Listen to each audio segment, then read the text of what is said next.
हरे कृष्णा सभी को। हरे कृष्णा। मेरी आवाज आ पा रही है ना माता जी? श्वेता माता जी, मेरी आवाज आ पा रही है जी? चलिए मैं शुरू करती हूँ। माता जी, पहले आपकी हम आवाज आ रही है। आ रही है जी आवाज, वो मैंने म्यूट जी किया है जी। सबको। ओके ओके ठीक है। हरे कृष्णा।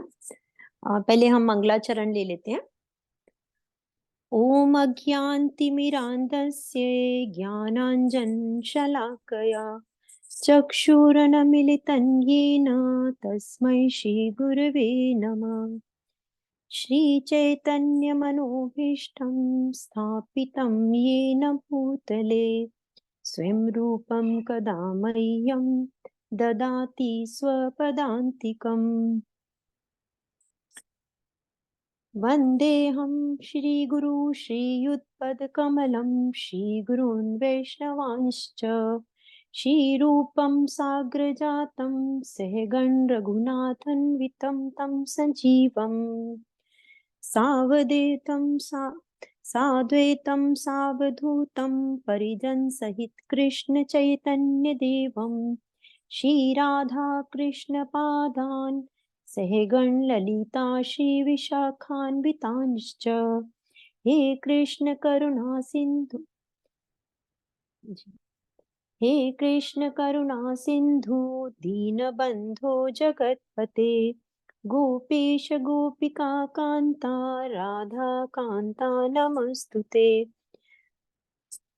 तप्त कांचन गौरांगी राधे वृंदावनेश्वरी वृषभानुसुते देवी प्रणमामि हरिप्रिये।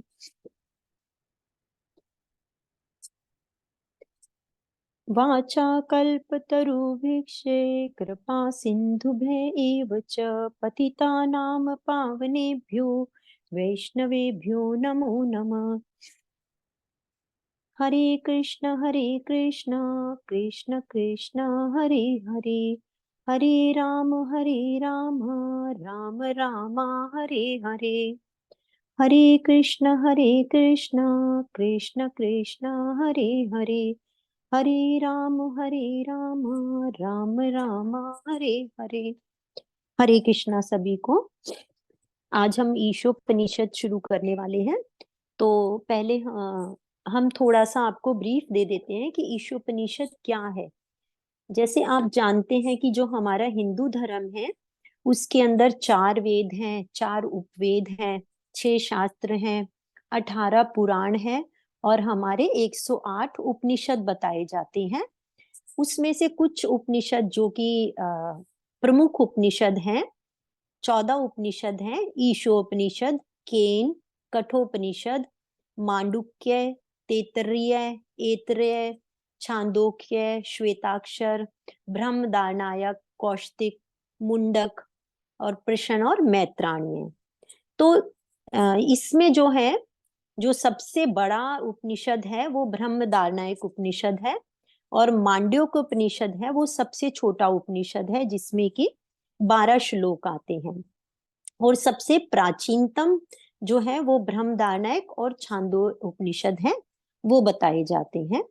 तो इस प्रकार से यहाँ इस स्लाइड में हमें 11 प्रधान जो उपनिषद हैं वो बताए गए हैं। और जो उपनिषद हैं, उपनिषदों का क्या है, उपनिषद का क्या अर्थ है? उपनिषद वेदांत जिसे कहा जाता है, वेदांत का अंत भी कहा जाता है उपनिषद को, क्योंकि ये जो वैदिक काल है उसके अंतिम चरण को दर्शाते हैं। और वेदों का जो ज्ञान है, वेदों का सार क्या है? वह ज्ञान जो मनुष्य को भगवान कृष्ण के निकट लेकर जाता है वह वेद है। तो उपनिषद क्या है? हमारे वेदों का सार है। और वे कब लिखे गए हैं उपनिषद? ये जो हमारी उपनिषद में क्या बताया गया है, मुख्यतः हमारी जो आध्यात्मिक ज्ञान है उससे संबंधित है उपनिषद। और इसमें इसकी रचना हमारी 3000 ईस्वी से, ईसा जो है हमारे बीसी कहा जाता है, जिसे 3000 बीसी से 3500 बीसी के पूर्व, जो कि बुद्ध का जो पूर्व था, उससे शुरू होते हैं उपनिषद। और जो हमारे वेद हैं वेदों में हमारे क्या बताया गया है, मुख्यतः जो हमारे रिचुअल्स होते हैं, जो हमारे संस्कार होते हैं, जैसे हमें बताया जाता है कि हमारा गर्भधान संस्कार होता है, हमारा ये आचमन संस्कार होता है, हमारे भोजन का, है ना, इस प्रकार अन्नप्राशन संस्कार होता है, हमारा विवाह संस्कार होता है। तो इस प्रकार जो हमारे संस्कार बताए गए हैं, हमारे रीति रिवाज हैं, और जो हमारे अनुप्रयोग किए जाते हैं कि हम जीवन को किस तरह से हमारे को जीना है, उसकी नीतियां, वो हमारी वेदों में बताई गई है। और उसी का एक्सटेंडेड क्या है, जो उपनिषद है, वो हमारे आध्यात्मिक ज्ञान को हमें बताते हैं। जैसे हमने अभी आपको बताया कि उपनिषद का असली मतलब क्या है, कि मनुष्य को अपने आध्यात्मिक ज्ञान की तरफ लेके जाना, क्योंकि ये हमारे क्या है, जो हम किसके पार्ट एंड पार्सल हैं, हम भगवान कृष्ण के हैं। तो हमारे को भगवान कृष्ण के पास जो हमारे को उनका ज्ञान दे सके, वो हमें उपनिषदों से प्राप्त होता है। तो उसमें से मुख्यतः आज हम ईशोपनिषद को पढ़ने वाले हैं। तो और ये उपनिषद संस्कृत भाषा में लिखे गए थे, और इसके रचिता पहले ऋषियों को माना जाता है, कि जो वैदिक काल के ऋषि थे उनको माना जाता है, परंतु जो मुख्यतः उपनिषद है वो वेद व्यास जी ने लिखे हुए हैं। तो हमें श्रील प्रभुपाद के द्वारा जो संस्कृत में लिखे गए अनुवाद हैं, संस्कृत में लिखी गई वो वाणी है, उसको हमें श्रील प्रभुपाद के द्वारा सरल भाषा में हमें समझने का मौका मिला है। तो हम उनके बहुत बहुत आभारी हैं, श्रील प्रभुपाद के, कि जिनके द्वारा हम इतने कठिन उपनिषदों को हम समझने के लिए हमें थोड़ा सा ज्ञान प्राप्त हो सका है उनसे। हरे कृष्णा माता जी। तो आप रीडिंग करना चाहेंगे माता जी आगे ईशोपनिषद ना? हरे कृष्ण जी माता हरे जी। कृष्ण माता जी। जी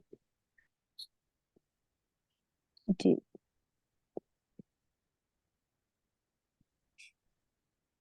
हरे कृष्ण। तो भूमिका पढ़ लेंगे पहले। जी भूमिका में है वेदों की शिक्षाएं। कृष्ण कृपा मूर्ति श्रीमद एसी भक्ति वेदांत स्वामी प्रभुपाद द्वारा 6 अक्टूबर 1969 को कॉनवे हॉल, लंदन, इंग्लैंड में दिया गया एक प्रवचन। देवियों तथा सज्जनों, आज के प्रवचन का विषय है वेदों की शिक्षाएं।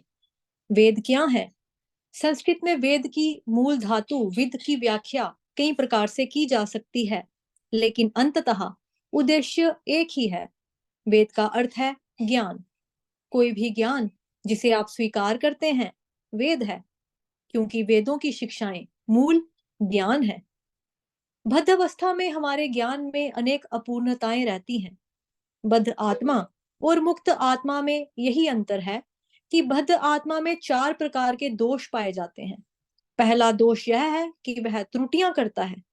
उदाहरणार्थ, हमारे देश में महात्मा गांधी अत्यंत महान पुरुष माने जाते थे, लेकिन उन्होंने अनेक त्रुटियां की, यहां तक कि अपने जीवन की अंतिम अवस्था में उनके सहायक ने उन्हें सावधान किया था, गांधी जी, आप नई दिल्ली की सभा में ना जाएं। मेरे कुछ मित्र हैं और मैंने सुना है कि वहां खतरा है। किंतु उन्होंने एक ना सुनी। उन्होंने जाने का हठ किया और वे मारे गए। महात्मा गांधी तथा राष्ट्रपति कैनेडी जैसे महान व्यक्ति भी, ना जाने कितने ऐसे लोग हैं जो त्रुटियां करते हैं। त्रुटियां करना ही मनुष्य का स्वभाव है। यह बद्ध आत्मा का एक दोष है। माता जी, आपको यहाँ से एक्सप्लेन करना है कुछ, या मैं कंटिन्यू करूं? एक मिनट रीना माता जी। हरे कृष्ण माता जी। हरे कृष्णा माता जी, मैं अनम्यूट हो गई थी, सॉरी जी, जी। मैं म्यूट हो गई थी। हाँ जी, हरे कृष्णा जी माता जी। तो अभी जैसे माता जी ने यहाँ पढ़ा कि वेद क्या है, तो हमारा जो आज हम पढ़ना चाह रहे हैं ईशोपनिषद। तो ईशोपनिषद में हमें सबसे पहले हम ये जानना चाहेंगे कि वेद क्या है, क्योंकि हम पढ़ते हैं कि हमने वेदांत पढ़ा, वेदांत सूत्र पढ़ा, वेदांत। तो जो वेद है, वेद क्या है? वेद क्या है? वेद का अर्थ होता है ज्ञान। जैसे वेदों की शिक्षाएं, हमने अभी आपको बताया कि वेद हमें अलग अलग तरह के, जैसे हमें नीति ज्ञान बताया जाता है, हमें किस तरह से जीवन जीना चाहिए, किस रिलेशन को किस तरह निभाना है, किस तरह से हमें कर्म कांड करने हैं, किस तरह से हमें उपासना कांड करने। तो ये सब कुछ वेदों में लिखा गया है कि वेद जो है, देखिए जब हम नर्सरी क्लास में होते हैं तो पहले धीरे धीरे धीरे पहले हम नर्सरी की पढ़ाई पढ़ते हैं, फिर उसके बाद पहली दूसरी तीसरी चौथी, तो यहाँ वेदों में स्टेप बाय स्टेप इंसान को, व्यक्ति को, मनुष्य को अपने जीवन में आगे बढ़ने के तरीके और उसकी नीतियां समझाई गई हैं। तो वेदों को क्या है, वेदों को हमें वेदों का जो मूल है ज्ञान है, वो हमारा आध्यात्मिक ज्ञान पे जाके हमारी जो सर्वोच्च अवस्था होती है वो है। तो हम क्या होते हैं, परंतु कई बार हम अटक जाते हैं। हमें वेदों के, जैसे हमने कर्म कांड पढ़े, इस तरह से हमें इस पेड़ की पूजा करनी चाहिए तो हमारे को ये फल प्राप्त होएगा, हम जाके 10 चक्कर वहां के लगाए, हम तो ये क्या है, कई बार जैसे अभी आप लोगों ने अगर श्रीमद् भागवतम पढ़ा हो, श्रीमद् भगवत गीता पढ़ा हो, तो उसमें भी बताया है, भगवान तीसरे चैप्टर में बताते हैं कि अगर हमें क्या है, हमें उसकी अलंकारिक भाषा में नहीं फंसना है वेदों में, क्योंकि वेदों का जो असली ज्ञान क्या है, असली मूल ज्ञान है कृष्ण से जुड़ा हुआ ज्ञान। तो यहाँ बताया गया हमें कि वेद का अर्थ है ज्ञान, और वेदों की शिक्षाएं क्या है, वो ही मूल ज्ञान है। परंतु मूल ज्ञान क्या है, मूल ज्ञान है कृष्ण से जुड़ा हुआ ज्ञान। तो वो ऐसा वैदिक ज्ञान जो आध्यात्मिक जगत अर्थात कृष्ण से आता है, और ये ज्ञान क्या होता है, गुरु शिष्य परंपरा के द्वारा अवतरित होता है। तो अभी जैसे माता जी ने यहाँ पे पढ़ा कि हम जो बद्ध जीव हैं, अर्थात हम जो आत्मा है, हम इस भौतिक जगत में जब हम ये तो जान गए हैं, ये हम आत्मा क्या है, प्योर है, सत्य है, शाश्वत है। परंतु जब इस भौतिक जगत में आती है आत्मा, तो वो क्या होती है, बद्ध हो जाती है अपने गुणों के द्वारा, जैसे सत्वगुण में, रजोगुण में, तमोगुण में, जिस तरह के गुणों का उसको ब्लेंड प्राप्त होता है, उस तरह से वो उसमें बद्ध हो जाती है। तो जो बद्ध आत्मा होती है उसके अंदर 4 दोष पाए जाते हैं, जैसा कि अभी पहला दोष यहाँ हमने पढ़ा कि वो त्रुटियां करता है। वो जानता है कि वो मृत्यु को प्राप्त होगा, परंतु फिर भी क्या है, वो चीजें समेटता रहता है। अभी मैं एक घर बना लूं, 2 बना लूं, 4 बना लूं, अब मेरे पास गाड़ी हो गई, मैं दूसरी बड़ी गाड़ी ले लूं। तो इस प्रकार से क्या है, वो सब कुछ जानते हुए भी वो फिर भी क्या है, त्रुटियां करता है, गलतियां करता है। असली जो उसका वो है कि उसको अपना आध्यात्मिक ज्ञान प्राप्त करना है, कि वो किस लिए जीवन में आया है, उसका क्या कार्य है, उसको इग्नोर करके, और वो क्या करता है, सिर्फ अपने आप को भोग करना चाहता है। ये क्या होता है, अपने आप को स्वामी समझता है, इसीलिए वो गलतियां करता है। तो यहाँ जैसे बताया गया कि जो गांधी जी थे, जैसे यहाँ पे एग्जाम्पल दिया गया है कि जो गांधी जी थे उनको बताया गया कि उनको खतरा है वहां जाने से, परंतु उन्होंने फिर भी क्या है, हट किया, और नहीं फिर भी उन्होंने जिद किया और वो वहां गए और मारे गए। तो इस प्रकार यहाँ बताया गया है कि वो जानते हैं सब कुछ, फिर भी गलतियां करता है। तो इस प्रकार से अभी हम आगे यहाँ पे 4 दोष पढ़ेंगे बद्ध आत्मा के, कि वो त्रुटियां करता है, वो मोहग्रस्त होता है, वो धोखा देने की उसके अंदर प्रवृत्ति होती है, और इसकी इंद्रियां अपूर्ण होती हैं। तो अभी हम पढ़ते हैं इसको, फिर हम इसको आगे और एक्सप्लेन करेंगे। हरे कृष्णा माता जी। हरे कृष्ण माता जी। दूसरा दोष है भ्रमित होना। भ्रम का अर्थ है जो नहीं उसे स्वीकार करना, अर्थात माया। माया का अर्थ यह नहीं है, माया का अर्थ है जो नहीं है। प्रत्येक व्यक्ति शरीर को स्व मान बैठता है। यदि मैं आपसे पूछूं कि आप क्या हैं, तो आप कहेंगे मैं मिस्टर जॉन हूं, मैं धनी व्यक्ति हूं, मैं यह हूं, मैं वह हूं। यह सब देह से संबंधित परिचय हैं, किंतु आप यह शरीर नहीं है। यही माया है। तीसरा दोष है धोखा देने की प्रवृत्ति। प्रत्येक व्यक्ति में दूसरे को ठगने की प्रवृत्ति पाई जाती है। कोई व्यक्ति पहले दर्जे का मूर्ख ही क्यों ना हो, किंतु वह भी अत्यंत बुद्धिमान होने का दिखावा करता है। यद्यपि यह पहले कहा जा चुका है कि वह माया में रहता है और त्रुटियां करता है, लेकिन वह तर्क करता है कि मैं सोचता हूं कि यह ऐसा है, यह वैसा है। लेकिन उसे अपनी इस स्थिति का भी ज्ञान नहीं होता। वह दर्शन पर पुस्तकें लिखता है, यद्यपि वह दोषी रहता है। यही उसका रोग, यही धोखाधड़ी है। माता जी कंटिन्यू करूं ये या? जी माता जी, एक बार हम ये चारों पढ़ लें, हाँ, इनके जी। दोष पढ़ लें फिर। जी। अंतिम बात यह है कि हमारी इंद्रियां अपूर्ण हैं। हमें अपनी आंखों पर बड़ा गर्व होता है। प्रायः कोई व्यक्ति ललकारेगा, क्या तुम मुझे ईश्वर दिखा सकते हो? लेकिन क्या आपके पास ईश्वर का दर्शन करने के लिए आंखें हैं भी? यदि आपके पास आंखें नहीं हैं, तो आप उनके दर्शन कभी नहीं कर सकोगे। यदि एकाएक कमरे में अंधेरा हो जाए तो आप अपने हाथों को भी नहीं देख सकते। अतएव आपके पास दर्शन करने की शक्ति ही क्या है? अतः हम अपनी इन अपूर्ण इंद्रियों से ज्ञान यानी कि वेद प्राप्त करने की अपेक्षा नहीं कर सकते। भद्र जीवन में तो इन दोषों के होते हुए भी हम किसी को पूर्ण ज्ञान प्रदान नहीं कर सकते, ना ही हम स्वयं पूर्ण हैं। अतएव हम वेदों को यथारूप में स्वीकार करते हैं। जी, हरे हरे कृष्ण। कृष्णा। हरे कृष्णा, थैंक यू माता जी। तो देखिए यहाँ बताया गया, जैसे अभी हमने पढ़ा कि यहाँ पे 4 दोष हैं। हमने पढ़ा कि वो गलतियां करता है, पहले हमने बताया, तो वो गलतियां करता है क्योंकि वो उसके अंदर जो स्वामित्व की भावना है, या जो वो अपने आप को ही भोग करना चाहता है, खुद को स्वामी समझ के, तो उसके अंदर जो अहंकार, आपने शायद 15-16 अगर चैप्टर पढ़ा हो तो वहां पे भगवान ने पूरा बताया है 16वें चैप्टर में कि जो गुण है उसके आसुरी व्यक्ति के, अर्थात क्या, हम जो कलयुग में हमारे सबके अंदर ही असुर बैठा हुआ है।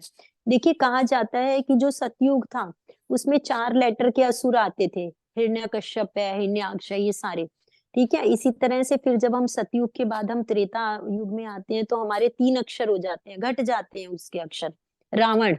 और फिर उसके बाद में हम जब इसमें पहुंचते हैं द्वारका में तो 2 अक्षर के हो जाते हैं, कंस। और अंत में क्या है, कलयुग में सिर्फ एक ही अक्षर जो मैं है, मैं ही इतना ज्यादा भयंकर, इतना ज्यादा शक्तिशाली वो है, असुर कहिए या राक्षस कहिए, कि जो हमारे सबके अंदर बैठा हुआ है। तो हम क्या है कि वो जो गलतियां हैं, हम जो मैं अहंकार की भावना से हम जो गलतियां करते हैं, तो वो हमारे जीवन की सबसे बड़ी, जिसे कहा जाएगा बद्ध जीव का दोष है। अब यहाँ फिर हम आते हैं मोहग्रस्त हो जाना। देखिए अर्जुन कितने भगवान के सखा थे, कितने बड़े भक्त थे, परंतु क्या है, उनको भी मोह हो गया था।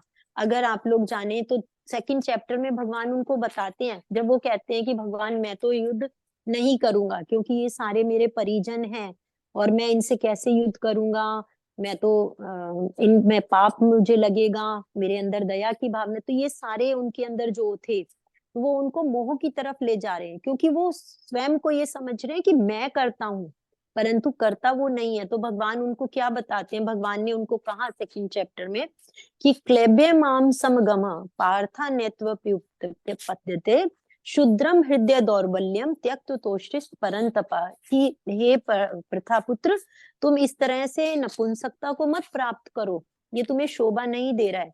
और तुम क्या है कि अपने इस हृदय की दुर्बलता को छोड़ के और युद्ध के लिए खड़े हो जाओ। तो भगवान ने पूरे उसमें एक बार उनको बोला कि मतलब क्या है, वो हमारे वेलविशर हैं, वो हमें ज्ञान दे रहे हैं, तो वो क्या है, वो सखा होने के नाते उनको बता रहे हैं कि तुम करने वाले नहीं हो, मैं करने वाला हूँ, जो करता है भगवान स्वयं है। तो यहाँ क्या है, वो भी माया के अधीन हो गए थे कि मैं जैसे यहाँ बताया गया कि अगर हमसे ये पूछा जाता है कि हम कौन है, तो हम कहेंगे हम सो एंड सो, मैं रीना गुप्ता हूँ, मैं भाव्य हूँ, मैं शशि जी हूँ। तो इस तरह से आप अपने, और मैं क्या हूँ, मैं एक डॉक्टर हूँ, मैं एक इंजीनियर हूँ, तो वो मैं जो बताया गया कि मैं की जो, तो परंतु क्या है, यहाँ पे हम वो नहीं है, हम क्या है, एक आत्मा है, we are the part of parcel of Krishna. तो हम अपने उस अस्तित्व को भूल जाते हैं, हम माया के वशीभूत हो जाते हैं, और फिर क्या है, हमारे अंदर धोखा देने की प्रवृत्ति हो जाती है, हम ठगते हैं, हम जानते हैं। देखिए हम मुंह से कुछ कहते हैं और हमारे दिमाग में और हमारी इंद्रियां कुछ और कर रही होती हैं। तो ये क्या है, स्पष्ट धोखा है कि हम कह, हमारे मन में कुछ और चल रहा होता है और हम अपने एक्सप्रेशन से और हम अपने भाव से ये किसी को ये शो करने की कोशिश करते हैं कि नहीं मैं तो आपका बहुत बड़ा वेल विशर हूँ, या मुझे ये बहुत अच्छा। तो ये क्या है, ये हमारी जो धोखा देने की प्रवृत्ति है, ये है। और फिर हमें बताया गया कि हमारी इंद्रियां अपूर्ण है, यह हमारा सबसे बड़ा और चौथा दोष है।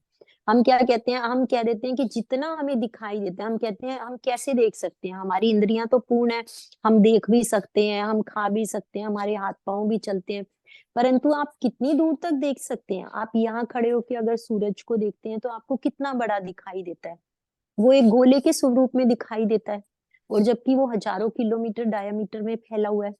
तो ये हमारी अपूर्णता है कि हम किसी चीज को, सिर्फ एक हमारी लिमिटेशंस हैं कि हम उस कार्य को कितना कर सकते हैं, कितना देख सकते हैं, कितना समझ सकते हैं। इसीलिए भगवान 15वें चैप्टर में कहते हैं कि अहम सर्वस्य प्रभो, मतलब सर्वस्व प्रवर्ते। तो यहाँ पे क्या है, भगवान ये बता रहे हैं कि जो भी है, भगवान स्मृति भी दे रहे हैं, विस्मृति भी दे रहे हैं, वो उन्हीं के द्वारा ही है। तो हम इसको ये ना समझ के हम ये जाने कि हम भगवान के ही अंश हैं, तो हम उनको ही सर्व करें, और हम ये जानकर अपने आध्यात्मिक ज्ञान में आगे बढ़ने की कोशिश करें। हरे कृष्णा। हरे कृष्ण माता जी जी। माता जी। जी आप वेदों को हिंदू कह सकते हैं, लेकिन हिंदू नाम विदेशी है। हम हिंदू नहीं हैं। हमारी असली पहचान वर्णाश्रम है। वर्णाश्रम वेदों के उन अनुयायियों का सूचक है जो मानव समाज में वर्ण तथा आश्रम के 8 विभागों को मानते हैं। 4 विभाग समाज के हैं और 4 विभाग आध्यात्मिक जीवन के हैं। यह वर्णाश्रम कहलाता है। भगवत गीता 4.13 में कहा गया है कि ये विभाग सर्वत्र पाए जाते हैं क्योंकि ये ईश्वर द्वारा सृजित हैं। समाज के विभाग हैं ब्राह्मण, क्षत्रिय, वैश्य तथा शूद्र। ब्राह्मण अत्यंत बुद्धिमान वर्ग के उन मनुष्यों का सूचक है जो यह जानते हैं कि ब्रह्म क्या है। इसी प्रकार क्षत्रिय या प्रशासक वर्ग बुद्धिमान मनुष्यों का अगला वर्ग है। तब वैश्य अर्थात व्यापारी वर्ग आता है। यह प्राकृतिक वर्गीकरण सर्वत्र पाया जाता है। यही वैदिक सिद्धांत है और हम इसे स्वीकार करते हैं। वैदिक सिद्धांत स्वयं सिद्ध सत्य के रूप में स्वीकार किए जाते हैं क्योंकि उनमें कोई त्रुटि नहीं हो सकती। यह स्वीकृति है। उदाहरणार्थ, भारत में गोबर को शुद्ध माना जाता है। फिर गोबर पशु का मल है। एक स्थान पर आप यह वैदिक आदेश पाएंगे कि यदि आप मल को छू लेते हैं तो आपको तुरंत स्नान करना होगा। लेकिन दूसरे स्थान पर यह कहा गया है कि गाय का मल यानी कि गोबर शुद्ध होता है। यदि आप किसी अशुद्ध स्थान को गोबर से लीप देते हैं तो वह शुद्ध हो जाता है। हम अपनी सामान्य इंद्रियों से यह तर्क कर सकते हैं, यह विरोधाभास है। जी। वास्तव में हरे कृष्ण। सामान्य में यह विरोधाभास लगता है, लेकिन यह मिथ्या नहीं है। यह तथ्य है। कलकत्ता के एक प्रमुख वैज्ञानिक तथा डॉक्टर ने गोबर का विश्लेषण करके यह पता लगाया कि इसमें समस्त रोग रोगाणुनाशक गुण पाए जाते हैं। हरे कृष्ण माता जी। जी हरे कृष्ण। थैंक यू माता जी। तो यहाँ हमें बताया गया कि वेदों को हिंदू, देखिए आप लोग जानते ही हैं कि आजकल हिंदुइज्म के लिए, कि मतलब ये आज हम जो सनातन धर्म है हमारा, उसमें जो हमारे ऋषियों ने, हमारे मुनियों ने जो रिसर्च की थी, आज दुनिया उसका लोहा मान रहा है। ठीक है, और तो इसीलिए जो हमारा सनातन धर्म है उसको सबसे प्राचीनतम और सबसे ज्यादा ज्ञानवान जिसे कहा जाएगा, कि उन्हीं से सारी ये धाराएं निकली हैं। तो परंतु लोग क्या है कि एंटी हिंदुइज्म होके कह देते हैं कि ये तो हिंदू उसमें बताया गया, इसको हम इसलिए फॉलो नहीं करेंगे, और अपनी अपनी नई नई शाखाएं निकाल लेते हैं कि हमें इस तरह कार्य करना है, इस तरह ये नहीं करना है। परंतु हिंदू क्या है, हिंदू क्या है, हम हिंदू जो यहाँ बताया गया कि हम हिंदू हैं, हिंदू का मतलब ये नहीं है कि हम हिंदुस्तान के हैं तो हिंदू।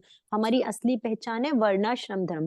देखिए जो भगवत गीता है 5000 साल पहले लिखी गई, आज लोग उसकी टीकाएं करके या अपनी तरफ से अलग अलग मत बना के, परंतु ये तो भगवान की वाणी है। भगवान ने स्वयं कहा है इसमें कि चातुर्वर्णम मया सृष्टम गुण कर्म विभागशः तस्य कर्तारम अपि माम विद्या कर्तारम अव्ययम।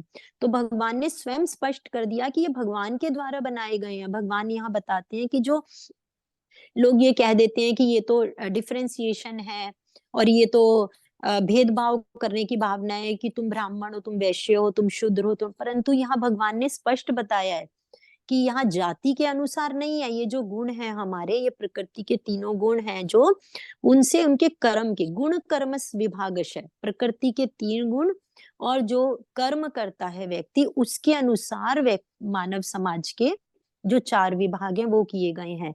कि जैसे ब्राह्मण है, क्षत्रिय है, वैश्य है, तो यहाँ गुणों के अनुसार, कि अगर हम जिस तरह से बताया जाता है कि एक जो वैष्णव होता है वो ब्राह्मण तो स्वयं ही हो जाता है, क्योंकि वो भगवान के अपने आत्मा के परमात्मा के संबंध को जानता है कि मैं किस तरह आत्मा परमात्मा का अंश है। तो उस संबंध को जान के जब वो कृष्ण की सेवा करते हैं, तो जो वैष्णव है वो स्वयं ही ब्राह्मण है।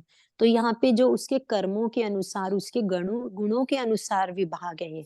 तो ये भगवान ने स्वयं मानव समाज के जीवन को उठाने के लिए उन्होंने वर्णाश्रम धर्म की रचना की थी। नहीं तो मनुष्य भी क्या है, पशु स्तर ही है। उसे कहीं भी सो जाएगा, कहीं भी हम जो पढ़ते हैं ईटिंग, मीटिंग, स्लीपिंग, तो जब उसके जीवन में कोई नियम कानून नहीं होंगे, कोई आचार विचार नहीं होंगे, तो वो पशु के समान ही है उसका जीवन। तो ये क्या है, जो वर्णाश्रम धर्म की स्थापना की गई, ये मनुष्य जीवन को पशु तुल्य जीवन से बचाने के लिए, नहीं तो पशुओं जैसा ही जीवन है मनुष्य का। तो यहाँ बताया गया कि जो समाज के विभाग हैं, वो ब्राह्मण, क्षत्रिय, वैश्य और शूद्र, उसमें जो ब्राह्मण है उनको सबसे बुद्धिमान वर्ग माना जाता है, क्योंकि ब्राह्मण का क्या कार्य है, ज्ञान प्राप्त भी करना और ज्ञान को आगे विस्तार करना। और ये आज के विस्तार करके जो बुद्धिमान वर्ग है, वो उसको ब्राह्मण वर्ग कहा जाता है। इसी प्रकार से जो प्रशासनिक, जिससे एडमिट, आप देखिए आजकल की भाषा में भी हम पढ़ लेते हैं, ये कहते हैं ये क्या है, एडमिनिस्ट्रेटिव क्लास है, ये सर्विस क्लास है, ये बिजनेस क्लास है। तो क्लास तो आज भी है, परंतु क्या है, हमारे सनातन धर्म पे चोट देने के लिए ये कहा जाता है कि नहीं, ये तो भेदभाव करने की नीति से वर्णाश्रम धर्म बनाया गया। परंतु क्या है, हमें इसको, और ये क्या है, जैसे अभी हमने पढ़ा कि 4 हमारे अंदर कमियां है, तो हम कितना भी अपने आप को समझदार बनने की कोशिश कर लें, परंतु हम इतने पूर्ण नहीं है कि जो हम कुछ समझ पाए। इसीलिए कहा जाता है कि हमेशा उस दिव्य ज्ञान को हम किसी प्रमाणिक गुरु से, जैसा अभी हम जान पा रहे हैं कि यहाँ प्रभुपाद जी ने संस्कृत की व्याख्याओं को इतना सरल करके, हम जो बद्ध जीव हैं, हम सरल इंसान हैं, जो उन तक पहुंचा के और उनको समझाने की कोशिश की है।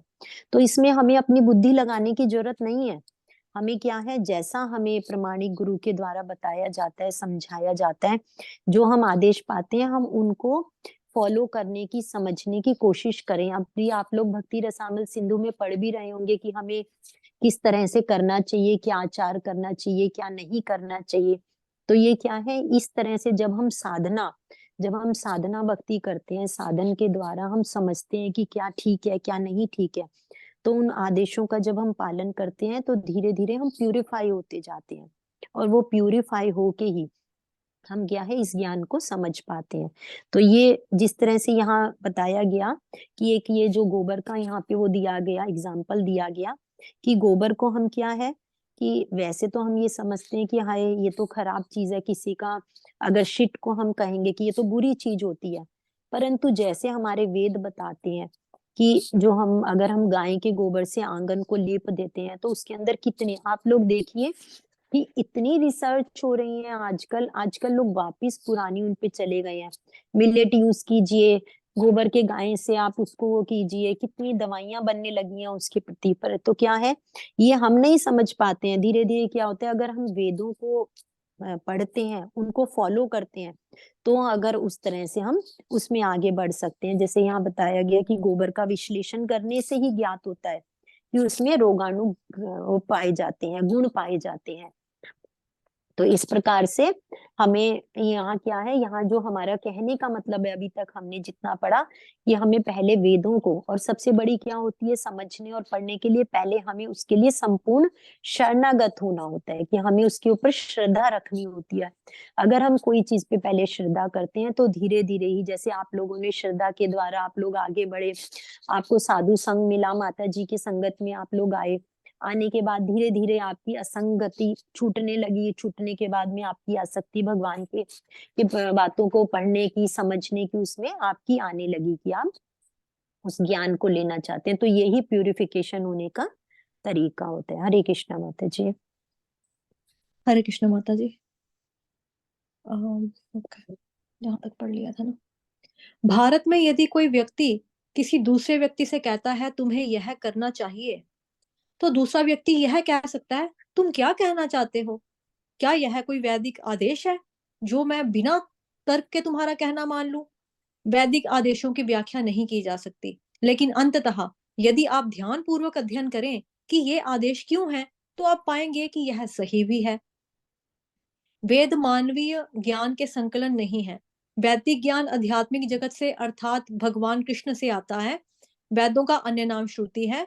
श्रुति उस ज्ञान का सूचक है जिसे सुनकर अर्जित किया जाता है। यह प्रायोगिक ज्ञान नहीं है।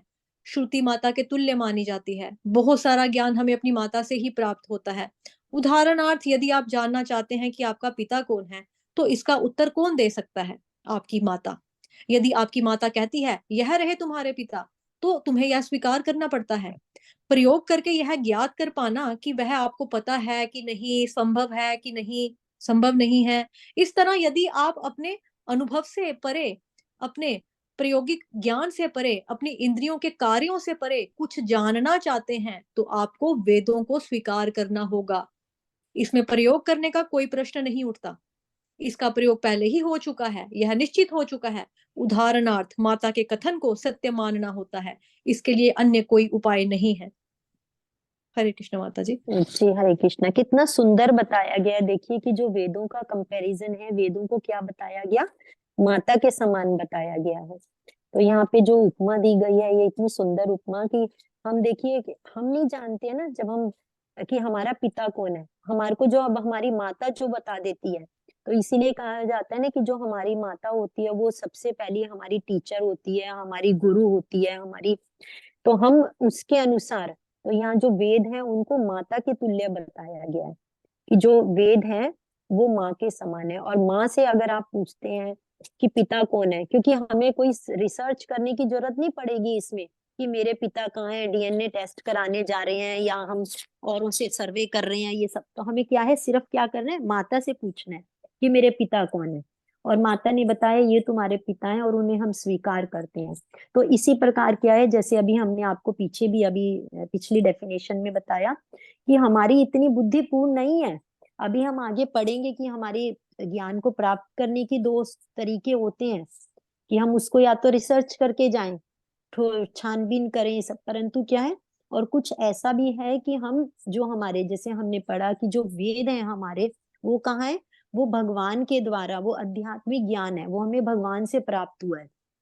तो इसीलिए हमें हर तरीके से श्रद्धा पूर्वक सरेंडर होके और भगवान पर हम लोगों को शरणागत होकर इस ज्ञान को प्राप्त करने के लिए, जिस प्रकार हमारे वेद बताते हैं उस प्रकार से हमें वेदों को क्या करना है, सुनना है, समझना है प्रमाणिक गुरु के द्वारा। तो यहाँ पर है श्रुति, जिसे कि शब्द ज्ञान भी कहा जाता है। तो जो श्रुति है वो ज्ञान का सूचक है। और ये श्रुति का क्या मतलब होता है, श्रवण, श्रवण के द्वारा जो आप और हम करते हैं। तो सबसे पहला जो हमारे, जब हम नवदा भक्ति को पढ़ते हैं उसमें भी बताया जाता है कि श्रवण कीर्तनम। तो श्रवण, जो श्रवण है वो सबसे महत्वपूर्ण है। तो जब हम श्रवण के द्वारा किसी भी ज्ञान को अर्जित करते हैं तो उसे श्रुति कहा जाता है। तो ये क्या है, ज्ञान का सूचक है कि जिसे सुनकर हम अर्जित कर सकते हैं। जैसे श्रुति माता, श्रुति भी क्या है, माता के तुल्य है। और फिर आगे हम पढ़ेंगे कि वेद भी माता के तुल्य है। तो हमारी जो श्रुति अर्थात हमने जो वेदों का ज्ञान है, वो हमने वेदों के ज्ञान को इस प्रकार से ग्रहण किया कि जैसे हम अपनी माता के ऊपर विश्वास करके कह सकते हैं कि जो हमारी माँ कहेगी वो बिल्कुल सही है।